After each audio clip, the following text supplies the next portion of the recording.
ఒక పొరపాటు మన నుండి జరిగినప్పుడు మన అంతరంగంలో నేను తప్పు చేశాను, దేవునికి అభ్యంతరకరమైన పని నేను చేశాను, ఇది రైట్ కాదు, ఒక పరిశుద్ధునిగా ఒక పరిశుద్ధురాలిగా క్రీస్తు రక్తంలో కడగబడిన బిడ్డగా నాకు ఇది తగదు, ఇది నేను ఇలా కొనసాగితే దేవునితో నాకున్న అనుబంధం తెగిపోతుంది, అది నాకు ఇష్టము లేదు, నాకు దేవునితో అనుబంధమే కావాలి, నాకు ఈ పాపంతో అనుబంధం వద్దు, నేను దీన్ని తెగతింపులు చేసుకుంటున్నాను, నాకు దేవుడు కావాలి, నేను పొరపాటు పడ్డాను, నేను తేడా పడ్డాను, ఇది రైట్ కాదు, ఇది రైట్ కాదు, నేను నా దేవుని ముందుకెళ్ళి నా అతిక్రమములను నేను ఒప్పుకోవాలి, దేవునితో సమాధాన పడాలి అని ఎప్పుడైతే నీ హృదయంలో నువ్వు అనుకుంటావో నువ్వు ఆయన దగ్గరకు రాకముందే ఆయన వాటిని కొట్టివేసి కూర్చున్నాడట.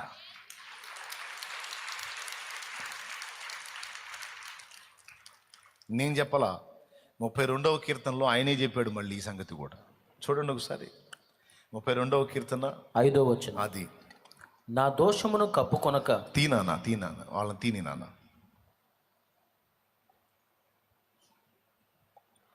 నా దోషమును కప్పుకొనక నీ ఎదుట నా పాపము ఒప్పుకొంటిని, యెహోవా సన్నిధిని నా అతిక్రమములు ఒప్పుకొందును అనుకుంటుని. ఆ మాట చూడండి, యెహోవా సన్నిధిని అందరూ చెప్పండి, నా అతిక్రమములు ఒప్పుకొందుననుకుంటుని. అనుకున్నాడా ఒప్పుకున్నాడా? మీకేం అర్థమైంది చెప్పండి. అనుకున్నాడా ఒప్పుకున్నాడా? అనుకోవటం ఒప్పుకోవటం ఒకటేనా? అనుకున్నాడు అంటే చేద్దాం అంటే అది భవిష్యత్తులో జరిగేది, ఒప్పుకున్నాడు అంటే జరిగిపోయింది. అంటే ఏమనుకున్నాడు? నేను నా అతిక్రమములను యెహోవా సన్నిధిని ఒప్పుకొందును అనుకున్నాను జస్ట్. అయితే నువ్వేం చేశావు? నీవు నా పాపదోషమును పరిహరించి ఉన్నావు. అక్కడ సెల అని రాశాడంటే ఏంటో తెలుసా? కొంచెం ఆగి చూడవయ్యా, ఇక్కడ ఆలోచించాల్సిన విషయం ఉంది అని అర్థం. సంగీతంలో సహజంగా సెల అనే పదం వాడతారు వాళ్ళు సాంగ్లో, కానీ ఆ సెలాని మనం ఇలా కూడా చూడవచ్చు. సెల అని తగిలిన దగ్గరల్లా ఆగి చూడు, అక్కడ సంగతి ఉంది అని అర్థం కూడా తీసుకో. అక్కడ అద్భుతమైన అర్థం ఉంది. అనుకున్నాడట, తీర్మానం చేసుకున్నాడట, తీర్మానం చేసుకుందట, దేవుడు క్షమించేశాడట. ఇలా దేవుని సన్నిధికి వెళ్ళి ఒప్పుకోవాలి, నేను ఇది కరెక్ట్ కాదు అని నీకు అర్థమై నువ్వు ఎప్పుడైతే బాధపడ్డావో, ఒప్పుకోవాలని తీర్మానం చేసుకున్నావో, ఒప్పుకున్నట్టుగానే కేసు కొట్టేశాడు అక్కడ. ఎంత హృదయమో చూడండి అయింది.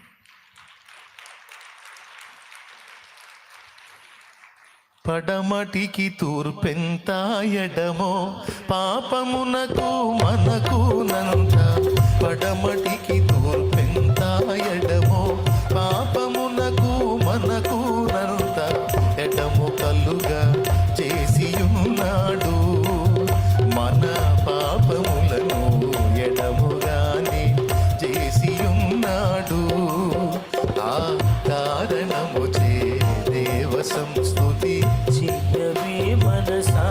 అసలు ఎందుకు ఇంత స్పీడ్గా ఉంటాడు దేవుడు? అసలు ఎందుకు ఇంత స్పీడ్గా ఉంటాడు దేవుడు అంటే, తొందరగా మనం ఆయన వైపు మళ్ళుకొని మారు మనసును ప్రకటించి దోషములు ఒప్పుకొని సరి చేసుకుంటే తొందరగా ఆయనకు అడిగేసి వెంటనే సమాధానం కలుపుకుంటాడు. లేకపోతే మనకు డేంజర్. ఎవరికి డేంజర్? మనకు డేంజర్.